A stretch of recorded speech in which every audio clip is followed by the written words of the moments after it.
name's Tom Morello. I'm chairman of the Public Works Committee. We are meeting on Tuesday, April 6th, 2021, approximately 6:07. We were a little late getting on to this tonight. With that, we do have some other alderman persons and the mayors on there. People would like to introduce, and city staff, if you want to introduce yourself. Dean Veneman, Dean? Alderman. Jake Catnaugh, Alderman. Joe Terry, Director of Public Works. Joe Eichstead, City Engineer.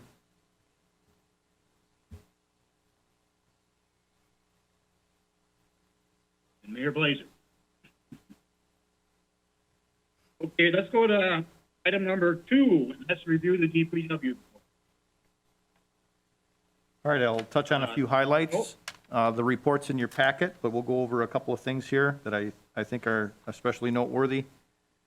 On second and third floors, there's the completion of some carpet removal and replacement. This was a warranty project, and hats off to our staff that were persistent with the carpet manufacturer. I think the carpet was around 7 or 8 years old, and so the fact that it was replaced entirely under warranty was quite a project. Our staff over at the streets worked on a new supervisor's office and women's locker room and bathroom. I'm going to share my screen because I'd like to just show you a few photos here of some before and after. Give me just 1 second. All right. Did that screen show up?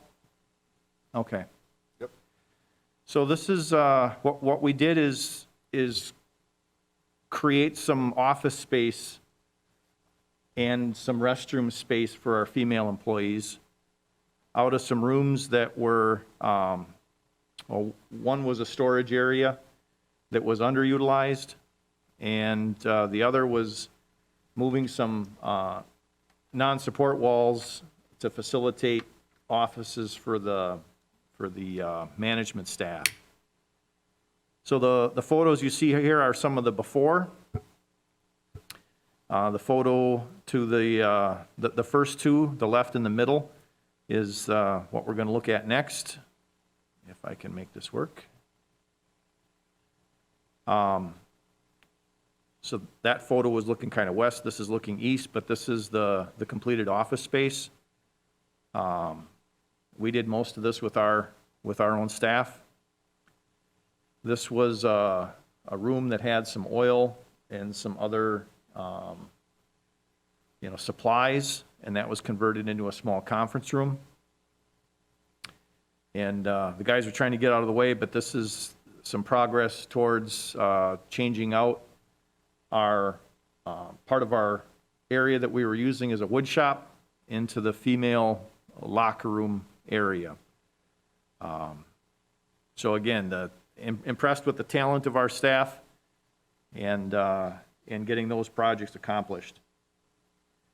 We've talked the last couple months, and I've presented an update on our degradation fees in that program. March generated about $10,000 in fees from utilities that we're cutting into the city streets. We've got about $23,000 in fees to date. On some of our construction projects, the 15th Street project from Apricot to Norton, we completed the walkthrough with that and met with property owners individually. That project is now underway. With our refuse and recycling collection, we took a look at, and we've been taking a look at comparatives, and we're up just a few pounds, just about the same as last year for both refuse and recycling, and that's been the trend. It's been about the same. We do have 4 construction projects underway.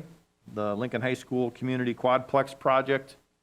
The city was working on the installation of the private sewer and water. That's complete.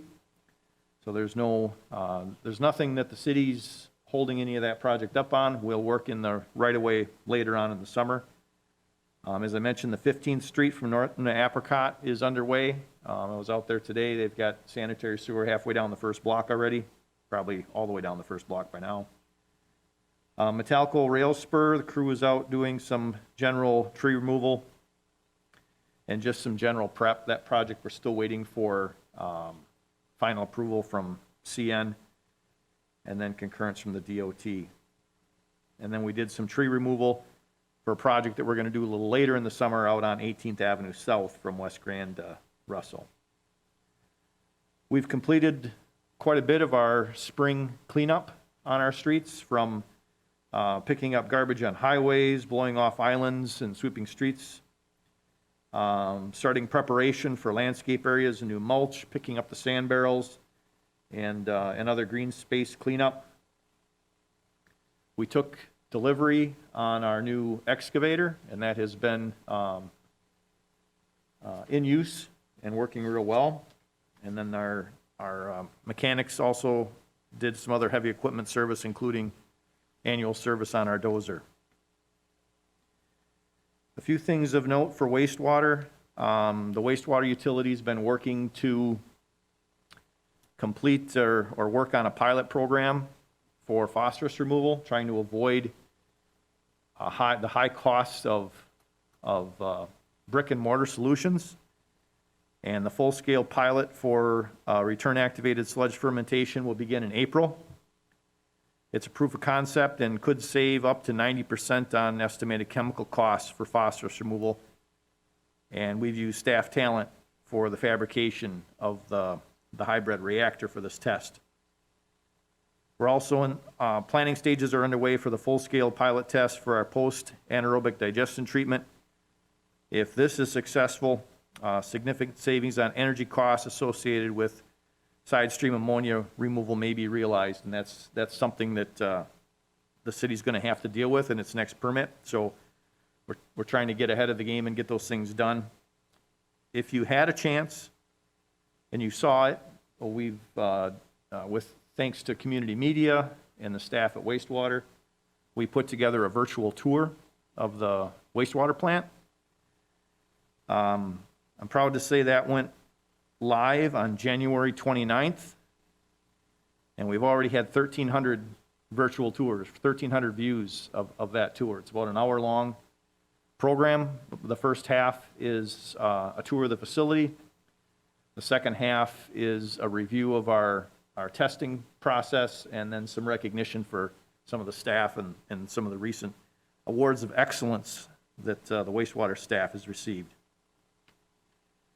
We closed out our urban forestry grant from our catastrophic storm grant that we applied for, and we're expecting a check for $50,000 soon. So we're excited to get that project closed out. And we've tested our GIS street closure dashboard, and the mayor's office developed a press release for that. And I'm going to, I guess maybe I'm still broadcasting. I'm sorry about that, but can we see that, Joe? Do you see that on the screen? If not, let me try again.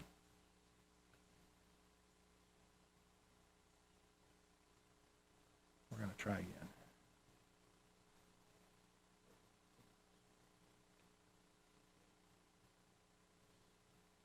All right.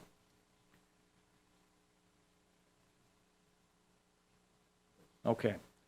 So on your screen is our website for our street closure dashboard. This has been something that I've heard a lot about, requests from the public. For staff, it's handy. For elected officials, I think it can be handy. And I was just going to demonstrate it real quick for what it can do. If you go to the city's website, on the home page, there's a road construction icon. That will take you to this page. You can see the map on the right has some areas that have some colored lines on it, and the area on the left has some text. If you click on any of the areas of text, for example, I'm going to click on the East Grand Avenue street closure. It will zoom in just to that closure. You can see when the closure is occurring, what time is it intended to begin, what time it's intended to end.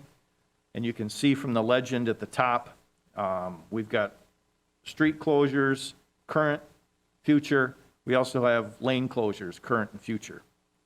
If you click on it again, the text, it'll zoom back out to the full extent. And depending on the type of computer and monitor you have, you may see a lot more information. I can scroll through all sorts of things here. If I'm reading these on the left, and I'm not sure maybe what I want to look at, but I can see on the map, if I zoom into an area, I'll zoom in here. You'll see on the left, the selections are reduced to what you can see on the screen. So if I just zoom into one area, I'm just going to see the one closure. So we know that 15th Street North between Apricot and Norton will be closed to through traffic. We can see the project starts on March 30th and is expected until the middle of May.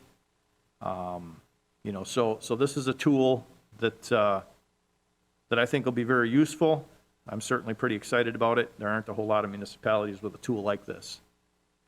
I also want to mention on the city's website, on the engineering page, if anybody is interested in subscribing to either street closures or construction projects, for example, if you had an interest on the 15th Street project, you could subscribe to a weekly update, and you would be emailed the weekly update. And if you subscribe to the street closures, you'd receive an email whenever there's a new street closure. One of the reasons we did the map is that oftentimes these closures don't affect everybody, and so you might not like to see emails come several times a week for closures that you might not be interested in. We're hoping that that map offers a little more use and flexibility there. So I will stop sharing my screen.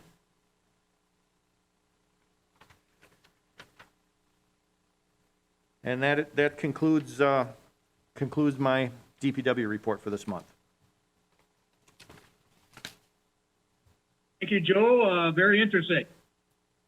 Informative. With that, there's no questions by anybody or anything. We can go to item 3, and that's the review of the West Jackson Street Project Transportation Plat and relocation order. Joe Eichstead, maybe? Yeah, I can give you a quick background summary of this item. The West Jackson Street Transportation Project Plat is, it was included in your packet, and there was an update to the plat as of Monday of this week. It was sent out to all the council members. The one change or revision to the plat was that parcel number 6 dropped off the plat, and so we no longer need any real estate needs from that property.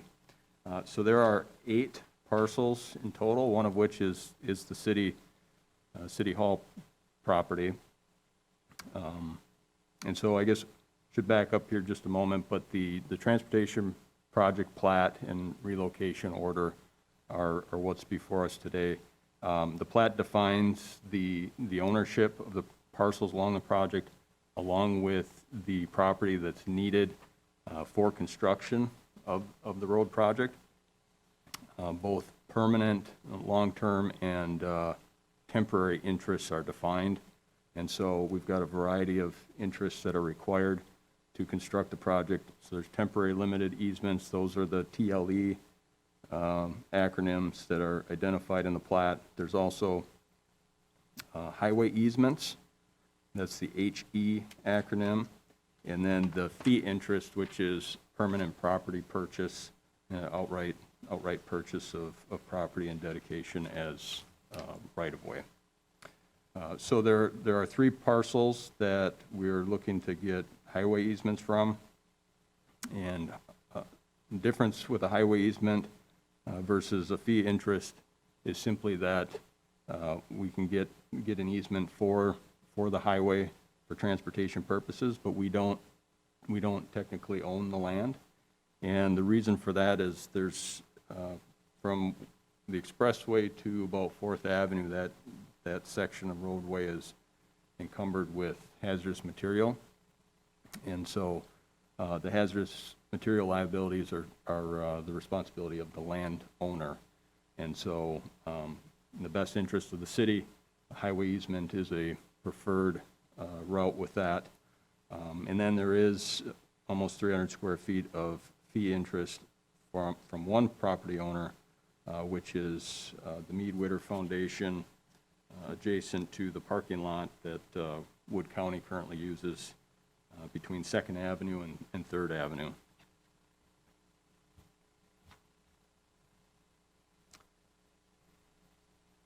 And so staff would be recommending approval of the transportation project plat and relocation order for this project.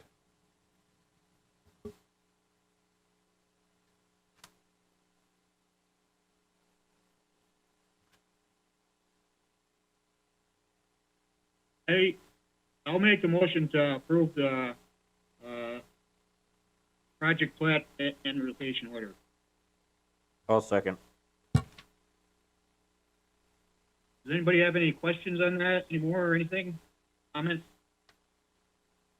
Hearing none, committee will vote on that. All in favor, respond by aye. Aye. Aye. Opposed?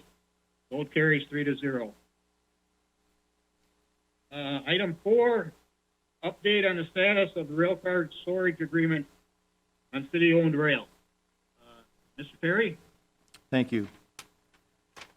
So the agreement with ERCO, between the city and ERCO to allow ERCO to store rail cars on the city's rail for a fee was approved at the August 2020 Common Council meeting. The city has an industry track agreement with CN in order for them to utilize the city's rail system to drop off cars to the industries in the park. That agreement requires CN be contacted prior to any third-party use of the rail. The city informed CN of its intent and contract with ERCO on November 3rd of 2020. CN responded that they do not consent to the storage of cars and would not allow the city to do so. While the contract between the city and CN prohibits an arbitrary decision from CN, CN's only reasoning to date has been that it will negatively affect their operations. So without any further explanation, this seems completely arbitrary. Between November 3rd, 2020 and the present, numerous email correspondence and phone calls have been shared between the city and CN, with the city requesting an explanation and reconsideration. CN has stood firm and has offered no further explanation. ERCO has informed the city that CN has offered them rail that CN would rent, that at a cost significantly higher than ERCO deems reasonable. ERCO wishes to continue to pursue storage with the city as long as it benefits both parties.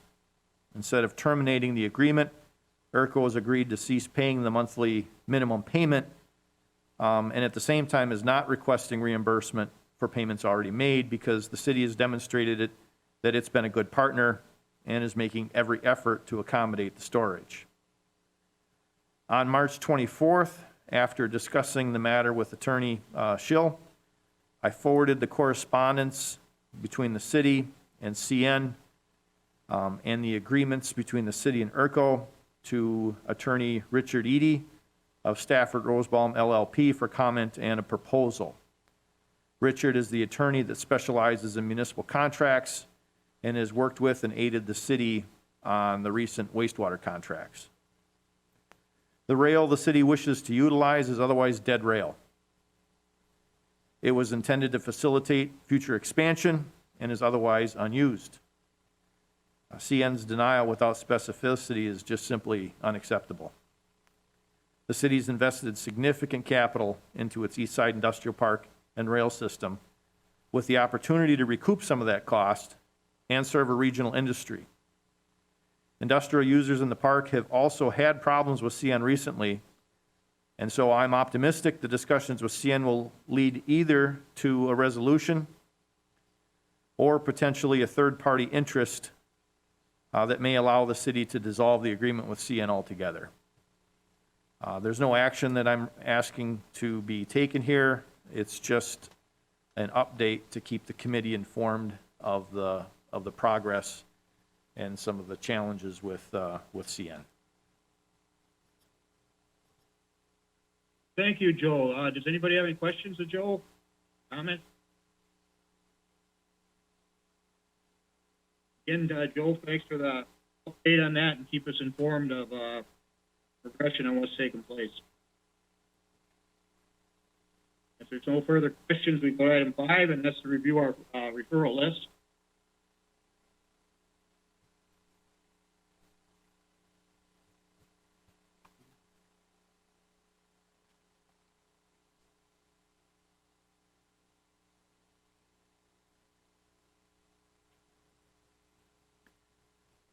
Mr. Chairperson, just to keep you up to date, I am anticipating that item number 7, to evaluate and discuss methods of funding street reconstruction, that there will be a presentation next month on the progress of the model and some options as to what that may look like or things to consider. I was just gonna say we could take that one off, because you are trust evaluating, might as well leave it on until the meeting. I think so. Yeah, okay.